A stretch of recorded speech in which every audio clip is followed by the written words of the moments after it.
Hello guys, आप सभी का स्वागत है मेरे YouTube channel study with house wife में। तो आज हम यहाँ पे एक छात्रावास अधीक्षक 2025 संप्रेषण कम्युनिकेशन से संबंधित हमारी ये क्लास नंबर दूसरी है। यहाँ पे हम क्वेश्चन करेंगे और यदि आपको मेरे क्वेश्चन पढ़ाए हुए क्वेश्चन अच्छे लगे तो प्लीज़ लाइक एंड सब्सक्राइब करें। तो स्टार्ट करते हैं। जैसे कि प्रश्न नंबर पहला है, संचार का कौन सा घटक ऐच्छिक सूचना प्रेषित करता है? कौन सा घटक प्रेषक करता है, संदेश करता है, प्राप्त करता है या संदर्भ करता है? तो संचार का कौन सा घटक, तो हम बोलेंगे कि जो प्रेषक होता है, प्रेषक संचार का वह घटक है जो सूचना प्रेषित करता है, क्योंकि प्रेषक के द्वारा ही सूचना को प्रेषित की जाती है। तो हमारा आंसर नंबर आएगा, आंसर नंबर ए प्रेषक। क्या आएगा हमारा आंसर हमारा आएगा प्रेषक। क्या आएगा? प्रेषक। ठीक है। प्रश्न नंबर हमारा दूसरा है कि एक कार्यालय में एक कर्मचारी अपने खालिस्तान के साथ क्षेत्रीय रूप से संचार करता है। मतलब एक कार्यालय में एक कर्मचारी ही अपने खालिस्तान क्षेत्रीय संचार के साथ क्षेत्रीय रूप से संचार करता है। क्षेत्रीय रूप से संचार करता है मतलब जैसे कि वरिष्ठ के साथ करता है, अधीनस्थ के साथ करता है, सहकर्मी के साथ करता है या सहायक के साथ करता है। तो देखिए, एक क्षेत्रीय रूप का मतलब होता है कि बराबर मतलब लेवल। जैसे कि एक स्टूडेंट से करता है, ठीक है, एक अधिकारी से करता है, तो उसका मतलब आएगा सहकर्मी। क्या आएगा? सहकर्मी। आंसर नंबर 3 आएगा हमारा सहकर्मी। प्रश्न नंबर हमारा तीसरा है, टेलीविजन प्रसारण निम्नलिखित में से किसका उदाहरण है? किसका उदाहरण है टेलीविजन? हाफ डुप्लेक्स का है या फुल डिप्लेक्स का या सिंप्लेक्स का या उपरोक्त में से कोई नहीं? तो देखिए, सिंप्लेक्स का मतलब होता है एक और वन वे कम्युनिकेशन, ठीक है। हाफ डुप्लेक्स का मतलब भी टू वे कम्युनिकेशन होता है। फुल डुप्लेक्स का मतलब भी होता है टू वे कम्युनिकेशन। तो देखिए, जैसे सिंप्लेक्स कम्युनिकेशन मतलब कोई ऐसी चीज़ जिसमें केवल एक तरफ से कम्युनिकेशन हो रहा है, और फुल डिप्लेक्स मतलब टू तरफ से हो रहा है, ठीक है। और हाफ डुप्लेक्स का मतलब है टू। अब लेकिन दोनों में दिया है टू वे। तो अब हम इनमें दोनों को अंतर बताएंगे। अंतर मतलब सबसे पहले हम सिंप्लेक्स का पढ़े, तो हमारा यहाँ पे आंसर आएगा सिंप्लेक्स कम्युनिकेशन। इसका मतलब ये होता है कि जैसे कि हम टेलीविज़न हुआ, रेडियो हुआ। रेडियो में हम लोग केवल यहाँ पे हम केवल देख सकते हैं, हम इस पर प्रतिक्रिया नहीं देख सकते, इसलिए हम ये क्या है, सिंप्लेक्स है, मतलब एक तरफा होता है, हम इसमें अपनी प्रतिक्रिया नहीं देख सकते, है ना। अब हाफ डुप्लेक्स का मतलब क्या होता है? हाफ डुप्लेक्स का मतलब होता है वॉकी टॉकी। क्या होता है? वॉकी टॉकी का मतलब जो पुलिस वालों के पास वॉकी टॉकी होता है, वो उसमें केवल अपने मैसेज को पहुंचाते हैं।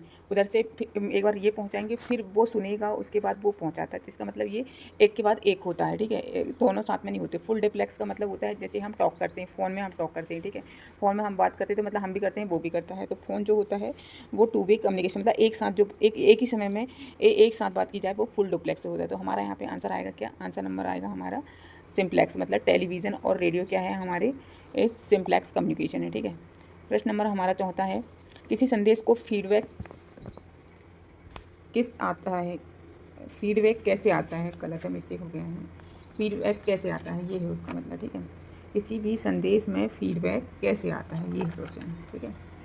तो हमारा आएगा सैटेलाइट के द्वारा आता है, मीडिया के द्वारा आता है, श्रोता वर्ग के द्वारा आता है, ये संप्रेषण के द्वारा आता है। किसके द्वारा है?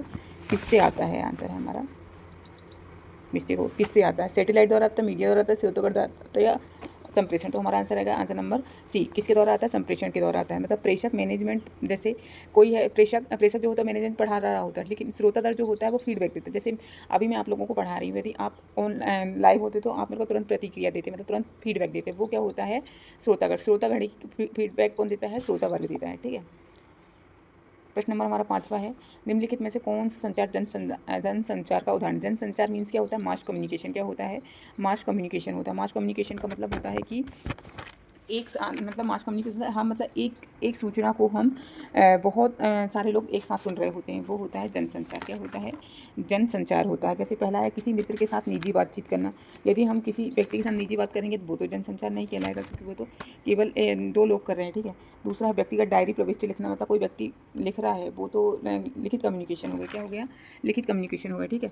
और तीसरा है टेलीविज़न पर समाचार प्रसारित या किसी सहकर्मी को ईमेल भेजना। तो देखिए, यहाँ पर सीधे सीधे समझ में आ रहा है कि जैसे बोला है कि टेलीविज़न पर समाचार प्रसारित, मतलब एक व्यक्ति वहाँ टॉक कर रहा है और पूरे लोग उस चीज़ को सुन रहे हैं, तो ये क्या कहलाया जाएगा? जनसंचार। क्या कहलाया जाएगा? जनसंचार, मतलब मास कम्युनिकेशन कहला जाएगा। क्या कह जाएगा? मास कम्युनिकेशन कहलाएगा, ठीक है। प्रश्न नंबर छठवा है हमारा, मौखिक संचार का उपयोग है। मौखिक संचार का उपयोग कैसे करते हैं? संकेत नहीं, संकेत तो एक इशारा होता है, शब्द, गणित, इमेज मतलब ये तो विजुअल हो गया, मतलब ये दृश्य संचार हो गया। गणित कोई वो नहीं होता। शब्द बोलना, मौखिक संचार क्या हो जाएगा? शब्द कहलाएगा। क्या कहलाएगा? शब्द जो कहलाएगा वो मौखिक संचार कहलाएगा, ठीक है। प्रश्न नंबर छठवा है हमारा, प्रश्न नंबर 6वां है हमारा कि आप ईमेल में अपना संदेश ठीक से साझा नहीं कर पा रहे हैं। आप अपना ईमेल जो है ठीक से साझा नहीं कर पा रहे हैं, तो आपको कौन सा कौशल सुधारना होगा। आप मतलब किसी को अपना संदेश ठीक से साझा नहीं कर पा रहे हैं, उसको समझा नहीं पा रहे हैं, मतलब अपना ईमेल, ठीक है, साझा नहीं कर पा रहे हैं, तो आप कौन सा कौशल सुधारेंगे। मतलब आप किसी को वो ठीक है समझा नहीं पा रहे, तो आप कौन सा कौशल सुधारोगे, बोलना, पढ़ना, खेलना या लेखन। तो देखिए ईमेल जो होता है वो लिखित होता है, तो हम क्या करेंगे उसको जो संप्रेषण है उसमें लेखन संचार में क्या करेंगे, हम सुधार करेंगे, क्योंकि हम जो होता है क्या कहते हैं पठन लेखन मतलब ईमेल जो होता है वो लिखित संचार होता है, इसलिए हम यहाँ पर कौन सा कौशल सुधारेंगे, लेखन संवेदी सुधार करेंगे, ठीक है। प्रश्न नंबर 7वां है हमारा कि संप्रेषण आत्म संप्रेषण को कहते हैं वर्ग संप्रेषण, अफवाह संप्रेषण, अंतः संप्रेषण या अंतः संप्रेषण। देखिए अंतः संप्रेषण का मतलब होता है इंट्रा पर्सन, क्या होता है, इंट्रा पर्सन, ठीक है। इंट्रा पर्सन मतलब ये अपने आप में होता है, ये अपने आप में होता है, ठीक है। और अंतः पर्सन मतलब होता है कि ये इंटरपर्सनल होता है, क्या होता है, ये इंटरपर्सनल मतलब ये एक या दो व्यक्ति टॉक करते हैं, वो हो जाता है अंतः, और अंत और अंतः मतलब हो जाता है अपने आप में बात करना। तो देखो यहाँ पे क्या दिया है, आत्म संप्रेषण को कहते हैं मतलब अपने आप में बात करना, अपने आप में संचार करना। तो अपने आप में संचार कौन कर रहा है, अपने आप में संचार मतलब अंतः व्यक्ति मतलब इंट्रा पर्सन, क्या बोलेंगे हम इसको, इंट्रा पर्सन, ठीक है। प्रश्न नंबर 8वां है प्रभावी संचार की आवश्यकता होती है, सरल, स्पष्ट, पूर्ण, उपरोक्त। तो देखिए ये सारी चीज़ें जो होती हैं वो प्रभावी संचार होती है, मतलब उसमें सरल भी होता है, स्पष्ट भी होता है, पूर्ण भी होता है, और इसमें विनम्रता भी होती है। यदि हम किसी से बात करेंगे तो विनम्रता से करेंगे, ठीक है, और संक्षिप्त भी होता है, और पूर्ण मतलब वाक्य विन्यास, मतलब वाक्य विन्यास को पूरा करना, मतलब हमारा संचार जो होता है वो सरल भी होता है, स्पष्ट भी होता है, पूर्ण भी होता है, विशिष्ट भी होता है, और विनम्र भी होता है, ठीक है।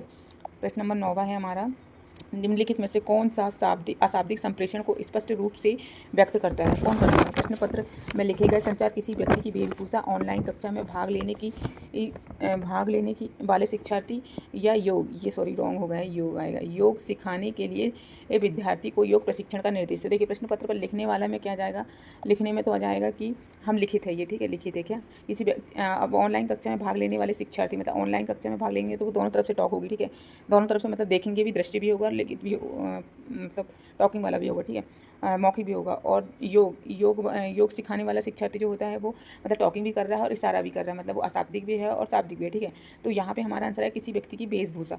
अशाब्दिक का मतलब होता है हम किसी की वेशभूषा देख के समझ में आ जाता है कि ये जैसे हम मॉमडन लोग होते हैं, उनके जो कुर्ता पजामा टोपी लगाते हैं उससे हमको समझ में आ जाता है कि ये मॉमडन है, ठीक है, उनकी वेशभूषा से। जैसे कि हम होली में कलरफुल कपड़े पहनेंगे तो उससे हमको समझ में आ जाता है कि नहीं होली है, ठीक है, वेशभूषा ये होली खेलेंगे।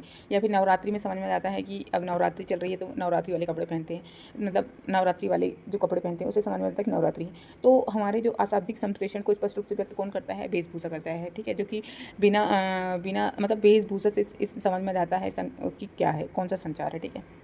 प्रश्न नंबर 10वां है नीचे की ओर संचार खालिस्तान से की, ऊपर से नीचे, नीचे से ऊपर, विकर्ण क्षेत्रीय। तो देखिए जो मतलब जो संचार होता है नीचे से ऊपर या ऊपर से नीचे, जो भी संचार होता है उसका मतलब ये होता है कि जैसे कि संगठन या ऑर्गेनाइजेशन में कोई अधिकारी होता है, अधिकारी और नीचे कर्मचारी, ठीक है, कर्मचारी, तो वो क्या करता है, कर्मचारी अधिकारी कर्मचारी को क्या देता है, आदेश देता है, ठीक है, निर्देश देता है, और कर्मचारी क्या करता है, उसको पालन करता है, मतलब अधिकारी ऊपर से नीचे संदेश देता है। तो हमारा आंसर आएगा ऊपर से नीचे मतलब इसी को हम डाउनवर्ड भी बोलेंगे, अधोमुखी भी बोलेंगे, तो हमारा आंसर आएगा ऊपर से नीचे, ठीक है।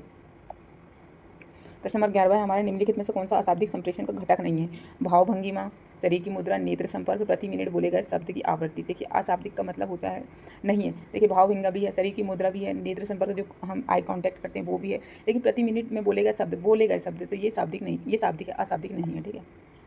प्रश्न नंबर 12 हमारा, प्रभावी संप्रेषण में पूर्ण नियत, तटस्थता, प्रमुख, बोध या उदासीनता। तो हमारा आंसर आएगा बोध। बोध मीन्स होता है ज्ञान, हमको पूरा ज्ञान होगा जब भी हम प्रभावी संप्रेषण करवाते हैं।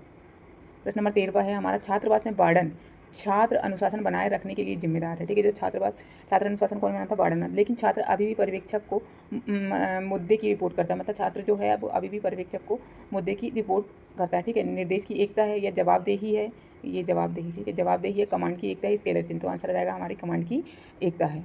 तो ये हमारा लास्ट क्वेश्चन था। यदि गाइस आपको वीडियो अच्छा लगा हो तो प्लीज़ लाइक एंड सब्सक्राइब करें। Thank you.